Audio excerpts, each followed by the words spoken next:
Bonsoir, bonsoir, bonjour, c'est Congo News 24. Bande Konanga, comme toujours avant de commencer notre émission, nous disons merci à Dieu, nous disons merci à nos chers abonnés et téléspectateurs qui nous suivent partout dans le monde et en RDC. Bande Konanga, soyez les bienvenus. L'émission a mis sur l'ensemble la situation politique à RDC. Chers téléspectateurs, on va commencer cette émission Bandeko. Na dossier Oya Mounene na RDC, Otozo Benga ya ba force régionale. Bandeko émission ezason après tout le cas. Otozo Yokaki, RDC Fati Pena décidé donc occidentaux, Botika. Nga côté wapi, Orient. Donc après la Russie, c'est la Chine. Boko Yoka Bibunde, Doma Solo Kitoko. Alors, Tobanda, émission Nabiso. À la une, Bandeko. On va parler à la émission Nabiso Bandeko avec dossier Yaba Force régionale. Bandeko, accord signé. Alors, le Tundula Zobenga en date historique. Donc, Deneto Loba, Bandeko, fin de l'aventure. Rwandaise na ougandaise en RDC, alors accord est signé. Alors Ouganda, point d'interrogation, ba Congolais bazotuna parce que Ouganda ezo sale ya zana colère master ya bako Rwanda azate na kata maso. Alors bande konanga toza la connecter parce que ba pays wana bozomona ba ndeto tcheba Kenya, Sud Sudan, Tanzanie, Burundi bazanaka bakoma na kata RDC bango nyonso kalati Burundi ejala. Alors tout ça la connecté parce que makambo ezebele to ko développer ba Congolais wa peuple aza divisé ba musu baza pour musu baza contre. Alors émission des amonto. Alors premier point déjà ezaya koinda et si deuxième point chez téléspectateurs, la RDC vers l'Orient. Boyoka message de la Chine, Oba Pessi Est à RDC, Boyoka ambassadeur chinois, bande comme solo a signé coopération militaire. Donc, Bibunde la chinois, na RDC, oh, tala, bandeko, makamweza minene. Oboyoka développement, réforme, bazo réformer, FARDC. Alors, tout ça la connecté, peut-être développer mon émission. Chers téléspectateurs, ndenge tolandi wana na sommaire na biso. Premier point oyo ezaya les États de l'Afrique de l'Est ou toyebiso so EAC. Bango déjà accord est signé. Mais ba partenaire bazana kati wana moko na bango azara passer na motema. Tout ça la clair. Ouganda ba kopna bango kufi. Donc, fin de l'aventure, rwandaise ou ougandaise à l'est de la RDC. Ba force wana bandeko d'abord ba chef d'état-major bazalaki une émission passée bolandaki. Bazalaki djana Goma, basolo na groupe armé tout ça. Mais les autres lopa eza accord eza signé. Ndenge nini bango bakokita. Burundi déjà force burundaise baza na Sud Kivu. Et na Nord Kivu, toujours zila armée kenyane, armée tanzanienne et armée à Sud-Sud. Ouganda azalane déjà wana bom. Point d'interrogation au ADF, point d'interrogation. Mais baza batoyo baza wana mais ba Congolais baza la doute. Denis Mukwege avait élevé la voix ouvertement que bateau yo bazo ya kubunda na RDC baza bele basi basema batrocité na mboka na biso. Est-ce que solution kozala malamu? C'est ça la question oyo Congolais nyoso azotuna. Bande ko bozola d'émission. Problème oza débat moko kusakana mote. Parce que maintenant accord signé. Basimi ba livre mboko mona na émission wa ndenge lutundula batomboli yango na oa délégation ya EAC o ya force régionale. Eko sala mandengeni.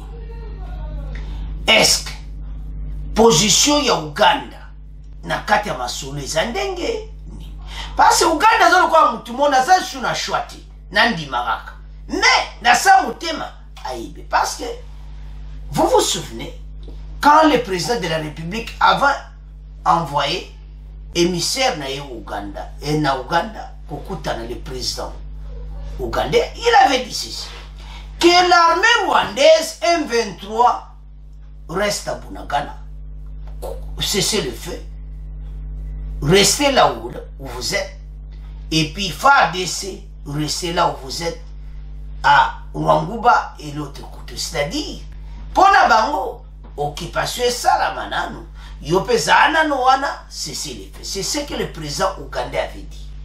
Oyo ba Congolais nyonso balobaki non, ce n'est pas possible. Alors, bango bazawa na bazana position na bango. Comme na bango tala, eza lokolo zotam bango bazo tambola na fachi. Bango bazo mona ke makambo bango ba osala fachi a ibiti. Tout se comprend. Alors que Fachi est au courant de tous les aventures tout bazo ça. Mais ce que Fachi est en train de faire, il continue dans plan A. Plan A, et ça, les occidentaux bazo sepela. Autres ben un faux plan. Pourquoi? Parce que bazo tinda bisoto négocier na M23. Et maintenant na katia EAC, organisation wana et belé va protester Fachi Kotsa et de Sekunati. Fachi Saliam.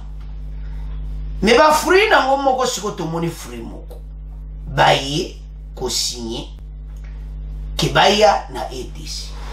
Mais biso lo ba ki clairement ki toza côté à population. La majorité bazo sepelate ndenge bango baye. Mais gouvernement ba lobi ke toza la l'aise. Travaux que ça la très bien.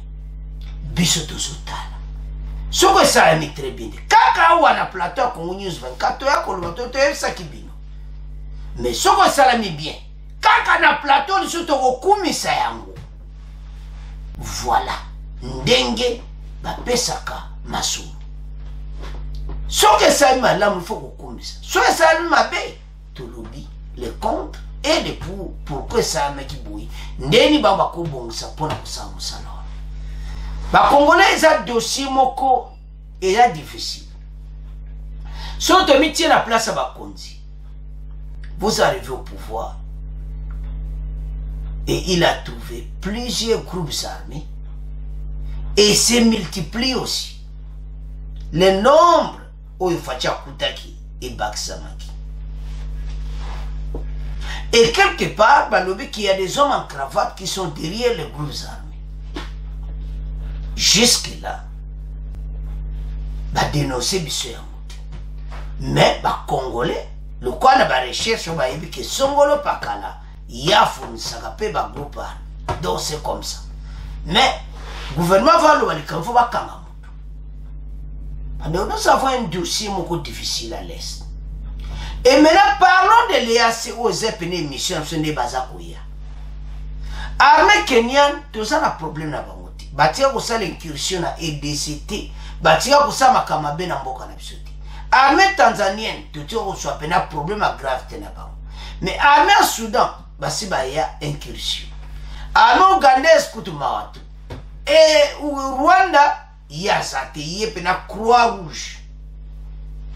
Donc croix pena ya munene likolo ya Rwanda. Bango basati. Alors, mena bandeko avec ces 5 pays, nous devons travailler sur le terrain. Totanga, nous devons signer. Bon, nous devons développer ensemble parce que le ministre des Affaires étrangères à l'Obi était et ça historique. Lisons ensemble.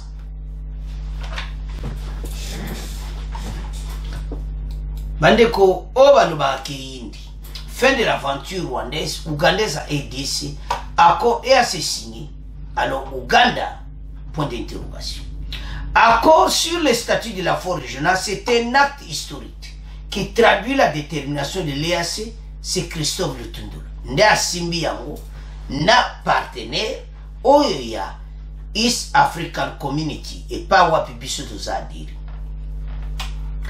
Le président de la République, Félix Tshisekedi, a présidé jeudi 9 septembre la cérémonie de signature de l'accord portant statut de la force régionale. Président de la République a vendu azotala ne bazo signé. Entre-temps, le président Ouganda a sa colère parce que bango bandima kiti. Même si ne ba démarche au saba on saka ba blocage, mais ba comprendre té. Ndenge ni réunion sami na Kinshasa, ba accord signé devant les chefs de l'État. Parce que c'est le moment qui donc président Ouganda ça na choisi. Ba ça la colère. Alors, le président de la République lui-même a présidé la cérémonie de signature de l'accord portant statut de la force régionale de la communauté de l'Afrique de l'Est, qui sera bientôt déployée dans l'Est de la RDC pour stabiliser et imposer la paix à cette partie conformément aux résolutions de Nairobi. La signature de cet accord est intervenue au cours de l'audience que le chef de l'État Félix Tshisekedi a accordé aux délégués de l'EAC présents à Kinshasa et participant aux travaux de la commission économique de cette institution régionale, notamment Macharia Kamau, envoyé spécial du président Kenya au processus de Nairobi, Boyoka, envoyé à président Kenya, Yewana présent, Dr Peter Matuki, secrétaire général de la CAE, et le professeur Serge Bangu, mandataire spécial du chef de l'État, président de la République Antoine Tshisekedi Tshilombo. Donc, ce qui est au Talibato, Misato Bango Bazakli, Oya Kenya, Oya pas dirigé EAC Mobimba, Yewana zo signé document. Alors, pourquoi VPM n'a pas le tunda le message historique? La signature de cet accord est intervenue au cours de l'audience que le chef de l'État accorda Kinaba. Au sortir de cette séance de travail, le vice-ministre, premier ministre congolais des Affaires étrangères, Christophe Lutundula, a déclaré que le déploiement de cette force se fera en exécution de la volonté politique exprimée par tous les chefs d'État de la communauté, à savoir de régler définitivement la question de la stabilité, de la sécurité et de la paix dans la région du Grand Lac au sein de la communauté. Bandeko, makambo oyo eza lokola motambo. Président de la République a tie baningane na kati ya piège. Ouganda, Rwanda. Parce que d'abord à s'adhérer na East African Community. Deux, à ceci quoi adhérer et combattre au Karabafo régional ba combattre ba rebelle la RDC parce que ils ont intérêt kaka ya RDCT ils ont intérêt ya région Mobimba ya Grand Lac. Bande kotolanda très bien. Pourquoi les chefs de l'État étaient sages et pourquoi Azul baningane na kata baningane bakangami na mutambo. Surtout ba oyo bazana point d'interrogation, bazana problème sérieux. Bande koma kambo tozoloba eza sérieux parce que ndenge bazawana bazoye bate eloko nini bakoko sala.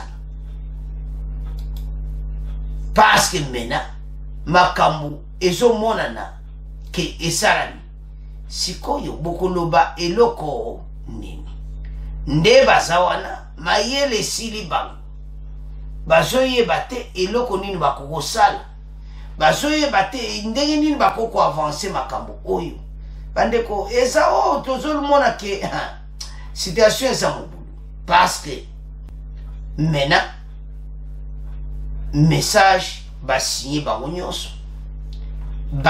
nyonso bakokita na RDC ba chef d'état-major ba pays on nous mona wana bazara Goma pour le moment wana zake mieux pas mission passée de kozonga te to lo ba si déploiement ndenge ni bango bakokita.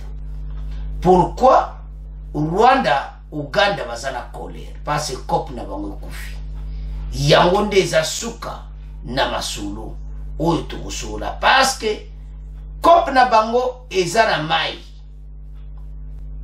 nde bazawana bango pena baza lokola nde tobenga do croix penda do oyo kaka totie bango do bato oyo ba mystique ozomona donc bango kope kufi bazoyeba te eloni bakokosala bazoyeba te oyo mayele nini faci aye nango po bango bakoma na position oyo baza nango mayele esili bazomona te ndeni ya kosala parce bango baosepela te selon bango balingaka makambo wana ya force régionale elala kaka comme ça bango basepela ndenge baza wana basepela na kope na bango que voilà biso makambo na biso nde toyiba baminere tocontinue sikoyo ezosila te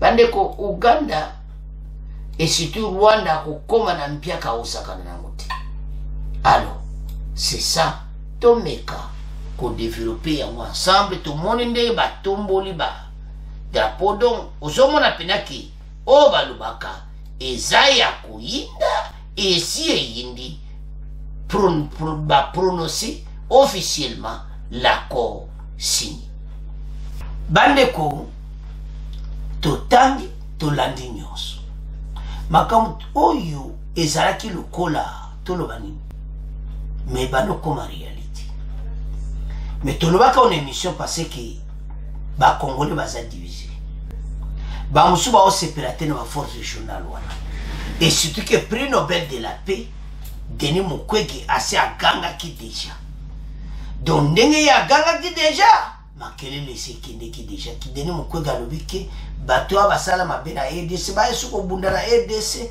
est-ce que tokozwa solution ya bien question biso nyonso mpe tozotuna est-ce qu'avec Uganda na kati est-ce que tokozwa solution ya bien Sud Soudan tokozwa solution ya bien point d'interrogation mais et l'autre tozomona que ça peut y aller pourquoi tozomona basigne pourquoi bavoisin wana bazosepela te bandeko bainformation ebimi ebele Uganda ndimaki teke fort régional opérative bakoya bakozocomprendre te bango bakendaki conférence économique na Kinshasa bakomi kuna président Kenya a accordé basigné que armée kenyane baza koya président Soudan accordé président Tanzanie accordé bango ba accordé et mené comme réalité Uganda point d'interrogation aya te azala bien na kata EDC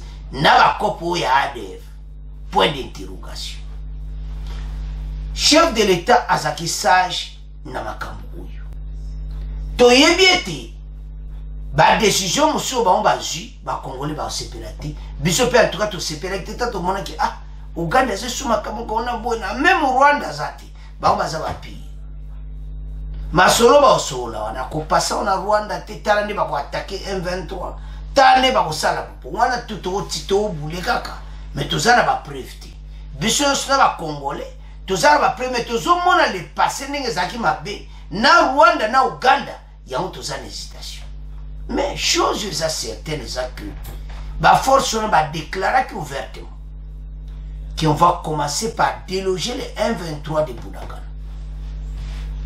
batia pe côté wana nyonso force régionale parce que basangane eza neti Union européenne ya nomona facha azangi un message côté wana dans l'exemple ya Union européenne France aza attaqué Union européenne mobimba bakosa attaqué na mutu wana o attaqué France c'est ça l'union toto yango na sens wana tebiki bapoint d'interrogation eza na makambo mabe basalasala bavoisin mais toto yango na sens ke eza union ya baafrique de l'est biso oza na kati biso oza na problème bango ifo basecourir problème wana so toto yango na sens wana ça peut un peu nous soulager mais na sens o mosusu nde Denis Mukwege olobaki voilà bango basala mabe nte ozwa solution bien te siko nani akozala na région tokomi siko na pona soki sikoyo victoire epesami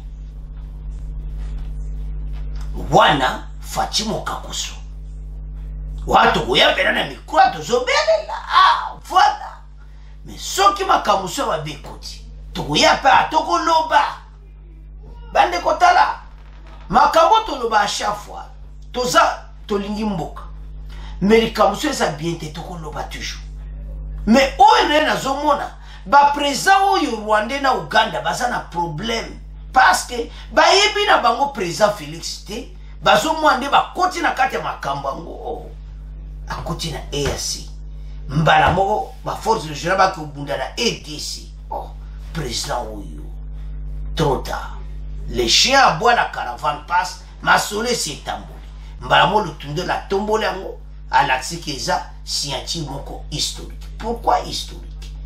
Parce que ça likamoko il fallait oyebanda kala pour bandeko ezaki peut-être difficile faire de ces yemoko sans ba arme makasi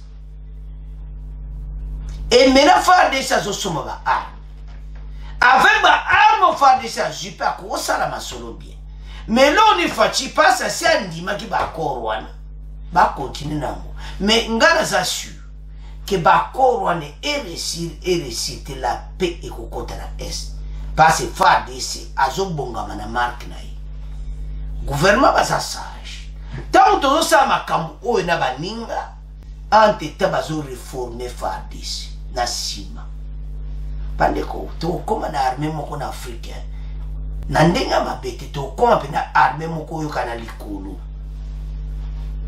ils ont signé une autre accord nde basaki na Russie basali pe na Chine boko yoka ba chinois bakoloba donc si ici donc sécurité na biso makambo nyonso bakonzi bazo salefo mais situation tozala ngo sikoyo ba libérer Bunagana le plus tôt possible.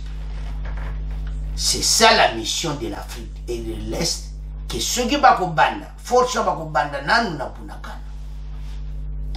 Mais le problème qui est là tolo bango chaque fois tolinga ba congolais ba comprendre que tozana guerre moko mes amis bali moko président de la République ba bundana bandoki ya Congo parce qu'il y a nos amis congolais bazo sepelati que guerre on a ceci là et c'est esprit ni quel esprit ozolinga guerre on est continuer c'est kaka po balobaki voilà le président Félix a échoué et pourtant il y a d'autres bazolinga guerre ici bato bazolinga guerre ici la te botala bango.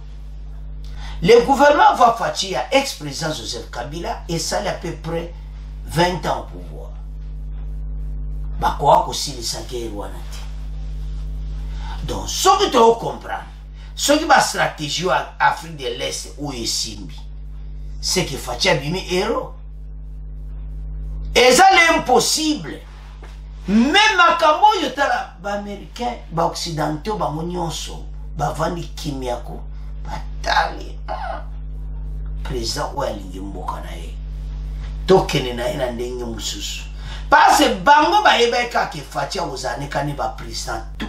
Oyo ba négliger mboka complètement. Alors que le chef de l'État travaille, bande ko ba na Kinshasa. Baso mona koma tana mo mikolo to total. Ba bus Transco, Fatia ba baxé sur ba bus pour la transport et l'équipage. Avec moi, je vais avancer. Mais comme il y a trop de bandes de Congo qui parlent de négativité dans le mboka, le peuple a un vrai message. Il y a un ça qui passe. Ah, les Camboyo, gouvernement Salima B, oui, bon lobby. Ah, bon, ça Salima Lam, ce lobby, est-ce que les animés? C'est là où nous sommes tous naïfs. On dit que du mal où il y a un ça. Oui, Fatia Salima B. Tolobia, voilà présent côté, on a pena à Sali qui te côté. Mais ceux qui présent Sali bien, Biso Congo News 24 lettres à Koloba. Comment ils ont commis ça, mon compte? Est-ce qu'au milieu du village, et Pekisi Koloba Bolam ou Salami? Je ne suis pas sûr. Ah ouais, tout ça, wana, Otoloba les biens. Là, le mal.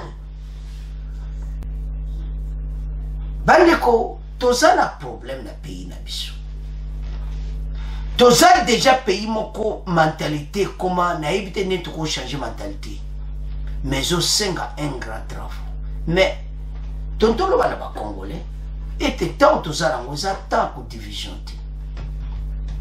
et ça tant qu'on a manipulé na ba politiciens parce que l'élection je en 2023 parce que vous a soma ben mission qu'on a appelé au eza ko inda tout ce qu'on a manipulé na ba politiciens tout ça on sa malamu eza aux journalistes eza aux ça on sa non bien parce que tant comme le côté zo kota peuple a manipulé négativement azoto un message qui te côté c'est ça alors bandeko situation to résumé premier point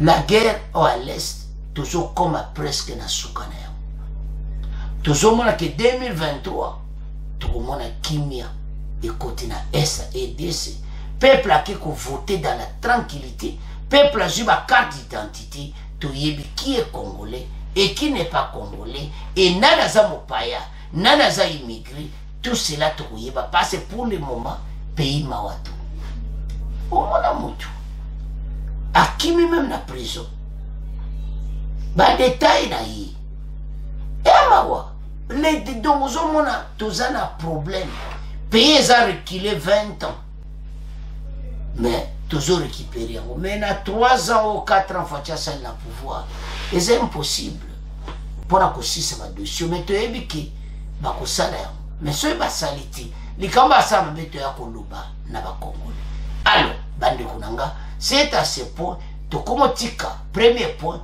to komo ke na deuxième point chers téléspectateurs to komi na deuxième point na biso oyo kaka coopération militaire entre la RDC et la Chine donc oyo kaka bibundi la ba chinois ezo kita na RDC ba chinois ba loyi bango moko ba kusala tout pour la sécurité nationale à l'est pour la mboka na biso to yoka chargé ya ambassade ya Chine pe to yoka oyo ba discuter pe ndenge ni ba signer ba accord na ministre de la défense le docteur Kaba alors bandeko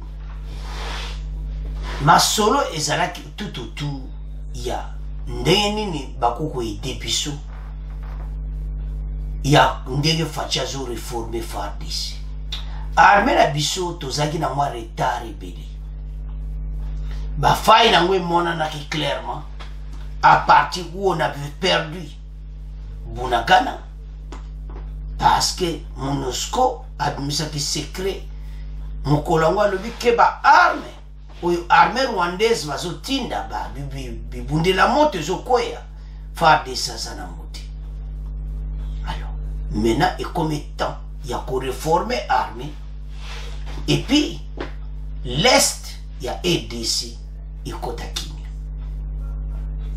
pour le moment natango bazo sala na nde basanga na Afrique nde bazo bunda ku nde ko salama entre temps RDC azo préparer armée na biso côté ba sa kitoko kuna tozo yokana baningete to bunda na est biso entre temps tozo former armée na biso osomana ba armée je poso bango ba force régionale ba quitter RDC bande ko to komona bomona FARDC moko asika FARDC mo pepa sika au le côté gauche au moins bibundili yaba nani yaba riche au le côté droite au moins bibundili yaba nani yaba chinois donc aux hommes que toza bien préparé pas ces occidentaux pena côté bibundili parce ba yo ka côté soni parce ba monde to rêver ba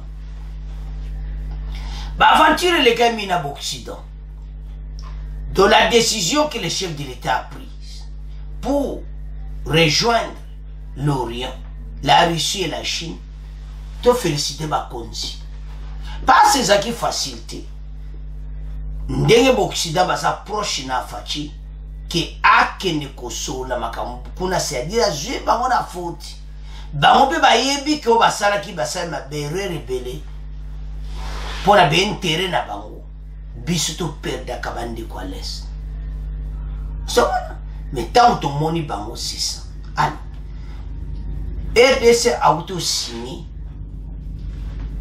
na Chine d'accord. Et puis bazwa ki maloba après. Pour RDC comme armée moko moderne. Bibundela makaso ba Chine ba nango ba ko pesa biso. Bande ko Chine tala pese ka matière première. A opeso nyoso za posala. Baza donc na force pour le moment. Na ndenge ya nombre ya basoda. Bango baza premier na monde. Na nombre ya ba militaire. Pona nini population na bango. Baza na basoda ebele. Alors, biso tozo senga bibundeli.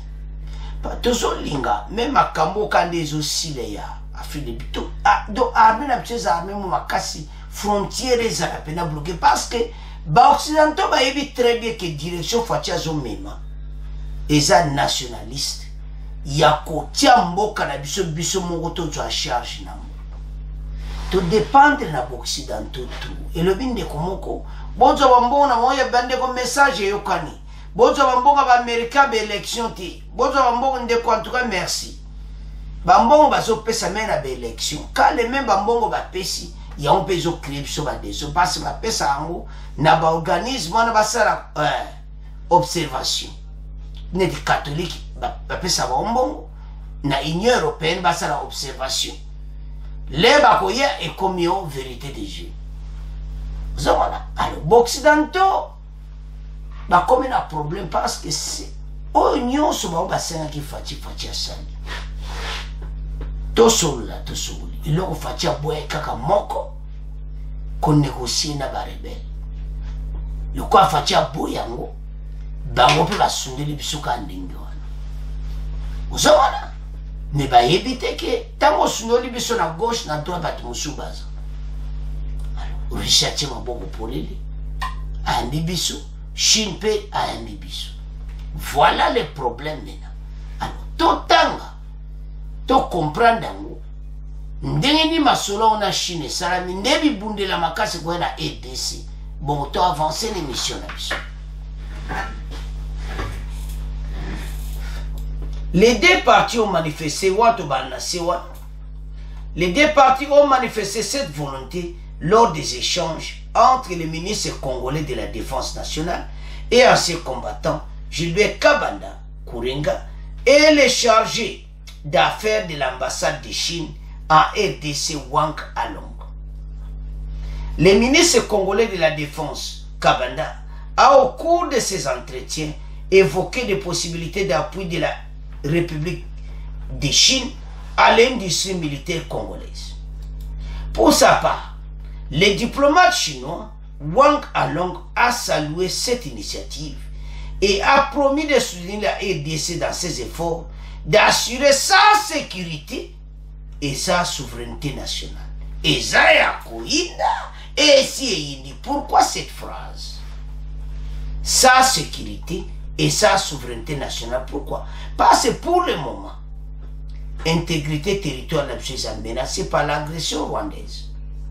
Et pour besoin de la sécurité et souveraineté nationale, il faut des armées nationales. Il y a une réponse.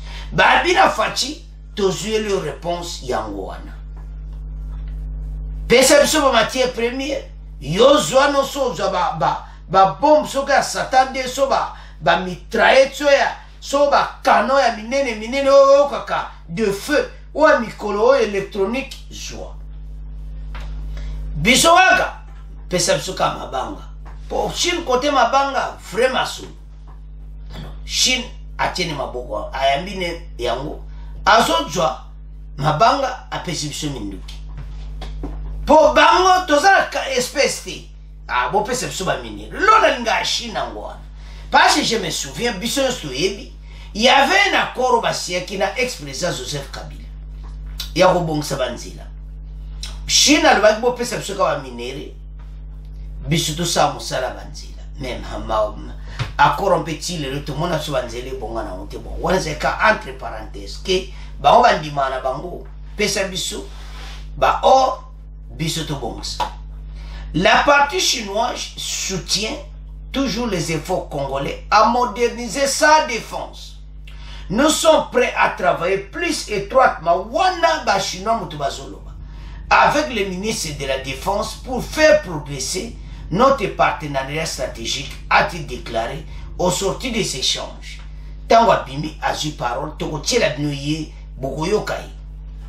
Et de poursuivre, je crois que la Chine, dans le cadre de son amitié et coopération traditionnelle avec la RDC, connaîtrait l'affaire davantage. Monsieur le ministre a évoqué plusieurs filières avec lesquelles on a intérêt commun à travailler. La partie chinoise reste ouverte pour discuter étroitement avec la RDC et les perspectives sont prometteuses. Chine n'a reçu Bazana Conseil de sécurité de l'ONU. Tant marteau koyaki na makamba bambargo. Bango baboyaki na bango ptia vitu. Baboy ko ba kutelo makambo na po. Bango ba yebi kezango ba fo ba ko. Eza be esprit occidentaux. Balingi biso to zakana position wana. Comme ça ba voisin ba menacer biso bomba ya kubenda biso ba minere. Alors la Chine et la Russie bazala main dans la main. Balundime qui va soutenir Fachi. Barmement tout au monde wana. Et de sa kosomba yango. Mbongo zati, passe za cher, tu pesi mwamba minere, bisu to jiba plan. Et loko na sepela kana bango ya mwana. Yo pesa nga libanga, ngai na peso bibundi. Ako pesa. Tu pesi exemple, bakoro basinyaka, ex-président Kabila, na zana bespesi te, botonga banzela, bino boso ba minere. Wane zaki nini, na 5 chantiers. Bon, wane zaki entre parenthèses, tukozo msukuna tipo mawato. Alors, maintenant wafati bakena même na direction yaki. Bo pesa biso minduki, bozo na noba or ba diamant na échange na. Parce que bande kotala biloko ebele sala ba arme utaka na EDC. Donc toza na position moko stratégique oyo toko koma plus puissant en Afrique centrale. Parce que Chine son bongo yati pesa bango ba minere. To passe le lorsque est wanza pacifique aux akitoko. Alors, sans plus tarder, Toyoka Chine, bongo, to développant une émission là-dessus. La possibilité d'appui de la République de Chine à l'industrie militaire ou de la défense nationale. Le ministre de la Défense nationale a discuté de la question avec le chargé d'affaires de l'ambassade de Chine en RDC, Wang Hailong, Jojo Njibu et Thierry Nzazi. La République démocratique du Congo et la République populaire de Chine déterminées à renforcer la coopération dans plusieurs domaines, notamment le secteur militaire. C'est ce qui justifie l'entrevue que le ministre de la Défense nationale et ancien combattant, le docteur Gilbert Kabonda Korenga, a eu avec le chargé d'affaires de l'ambassade de Chine en RDC, Wang Hailong. Le patron de l'outil de défense a émis le vœu de voir la coopération entre la Chine et la RDC s'approfondir davantage, surtout dans le domaine de l'industrie militaire. Pour lui, la Chine a tant d'expérience à partager avec la RDC dans le cadre des transferts des compétences. Le diplomate chinois a salué cette initiative tout en confirmant que son pays va continuer à soutenir la RDC dans ses efforts d'assurer sa sécurité et sa souveraineté nationale. La partie chinoise soutient toujours les efforts congolais à moderniser sa défense. Nous sommes toujours prêts à accompagner la RDC dans ses efforts d'assurer la sécurité nationale et sa souveraineté nationale. Le ministre de la Défense a saisi cette opportunité pour présenter aux diplomates chinois la nouvelle loi de programmation militaire. Cette loi, précise-t-on, est un acte d'engagement de toute la nation visant à permettre à l'armée de développer ses capacités opérationnelles. Elle répond à la nécessité et l'extrême urgence pour le pays de doter les forces armées de capacités financières et logistiques, notamment dans les opérations militaires dans la partie orientale de la République, sous différentes menaces des groupes armés locaux et étrangers. Chers téléspectateurs, tout l'année bisognos. Ndenge ba chinois ba lobby. Que bazawa na pona ko idée biso la souveraineté na biso, intégration territoriale les ala respecter. ba aider biso na makambwana armée na biso azala bien équipé défense ya RDC comme moderne basolo na ministre ya défense kabanda masolo ezali tout autour ya biloko bibundeli ndeni bango bakuko aider biso ko former basoda na biso pona ko manye pe ba arme wana ndi masolo za alors soki totali bien stratégie ya gouvernement ezali entre temps tozobunda kuna na bapays Afrique de l'Est tobunda na ba M23 ba groupe armé entre temps koto bazo réformer armée tozosomba ba arme makasi tant que groupe wana EAC bakokende et de savanti masolo biso moko tozala biloko ya moto tant que ozomeko yambi yango yo mo pakati mbango. Alors voilà nde tolandi wana bandeko toza la direction à bien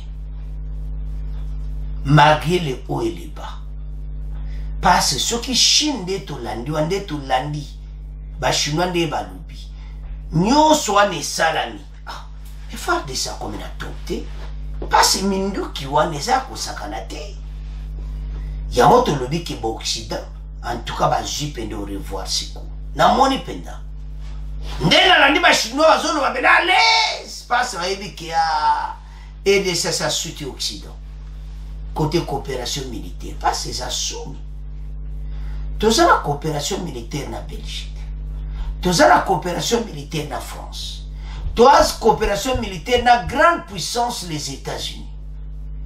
Mais comment nous sommes menacés, nous sommes agressés? Bango bazo réagit. Bango ba pesi biso mindukite. Il y a un point d'interrogation. Donc la réponse est claire. Biso kola de soubatouté. Congolais télément. Cessez au union soit toujours l'exalaire avec na ba discussion inutile. Donc tout ça là, bomoko. Parce que toko longue tombeau très bien. Bandeko quand ce qu'il est soit que ça pacifie. Chômage aux olé, chômage aussi. Bandeko ya est nde misali zati. Bati kaka pays na biso kimia. Biso moto géré ba minere na biso. Mboko kozala buiti. Ah, maintenant Chine azo perception bibundela makasi tozomona porte ezofungwama bandeko tozeli Occident mingi bakosi biso makambo ebele ezalaki donc bango bazomona te comment biso zoperdre bato. Ça fait mal au président de la République. Il avait dit qu'il va pacifier l'Est. Tant que l'Est n'est pas encore pacifié, vous n'allez jamais tranquille. Et alinga koksa malobagnon sur le waké pas Congolais. Et puis ce peut autant la présidente de la République kokisa. Et c'est important. Bandeko bateau maïle sili bango. Nazo ba place au bako tout solati. Ba banda makambo banda kala. Mais ba Congolais to comprendre bango directement position na bango. Mais nous on sala maweza que biso na biso tozo bomana. Net makambo oyo toziba arme na Russie, Chine, tout ça. Et ça côté opposition, il faut pas dénoncer Koloba. Que voilà. Même à toi le bien en tout cas, bango bazuba mindu que wana est-ce que budget zali tout ça, et ça peut bien. Alors, mais ba abonné ba lobby, ba konzi botanga ba message. Balobi que ce qui mbongo zate bo pesa ba minere bo so ba arme parce que social congolais amoko bande kono ba kangami na est on a Rutshuru centre ba kimi bunakana bande ko ba récupérer ba village là-bas. Tous ces plusieurs villages ADF partout azali azokanga ba village et ce 5 effectifs ya makasi armée où il faut pas battre effectif à Kosakanati, donc il faut déloger Batouana. Dans des situations, tout ça, situation difficile. Mais tu es Et qu'on un peu réalité qui m'a comme tu ici, avec ma force et assez. Mais, toujours bêta c'était. Tout ça, la ma casse na armée na bisumoko. Bateau, vous ça travaux, bon, mon ici. Mais l'aime soit prêt, tout le monde va retour, mon raison, va envoyer sur terre. Et comme sur la démonstration, monsieur, comme plaisir, moi, bah, rebelle va y aller sur la vente. Donc, il faut se préparer pour le moment. Tout benga na bateau, na passe, cause à la somme, passe, bisous à bibondi la makasi. Bah, on paye à makasi, to bunagani, kokoma à feu. Oh, kaka moto peli. Mais, ils sont sur Kalati. Retour est imminent. Il y a fait ici pour récupérer la place nyonso au ennemi avant. Bandeko, tu peux gagner match. Bon, ça un espoir d'être landi wana. Soto bibunde la chinois, na ba russe et quoi débiso. Totalement, tu peux gagner ma solo. Et puis, comment dit solo? Parce que tant union se jute, par exemple, Bunagana. 3 mois. C'est 13 août. Donc c'est dimanche. 3 mois. Vous avez donc, ils ont ça là, Mawa. C'est mardi, je m'excuse. Donc mardi, ils ont les 13. Vous avez donc, bah, ça 3 mois, Bunagana. Entre temps, bah, ça va atrocité à ma vie. Bah, ça va comme ma vie. Donc, quoi, bisous, j'y vais vraiment bundé. N'a pas arme bimi kolo Satan 2. Tu peux pas zabiner bozara Bunagana. Alors, on est en espoir. Mais l'autre, on va Congolais, ça va moko. Tout tika. Kolanda batu belé. Oazolo makaba soloté. Manipulation, on est obéis simbo cannabis. Le peuple est toujours manipulé. Tokeba. Makambo est belé. Yozo monokabo menem chez un vérité. Alors, bande konangai. Tala dossier n'est commis. Minduki aba chinois. Ezo ya na maboko a RDC. Minduki aba riche. Na maboko ba congolais. Fa RDC bende le kouyati. Tonika ba mbiloko. Après émission bandeko kende na RD Congo Basango Télévision Olanda oyo masolo ya Léopold II makambu oyo esalamaka bandeko na Stanley oyo anglais bandeko bokoyoka si oyo elekaka ndenge nini akomisaki yango propriété privée bandeko makambu so na boyoka te eza somo après émission oyo kende na RD Congo Basango Olanda émission oyo okosepela bandeko ozotala s'abonner awa toyaka na vraiment solo awa likambo lokute kokota te parce que vérifier que information va te ya kopesa awa ndenge topesi bino ndenge ezali yebisa baninga nyonso bozaka na bao na Facebook baya kosabone awa alors bandeko bosabone massivement bopartage émission oyo merci na bacommentaire na bino tokomi na fin émission au revoir. À la prochaine.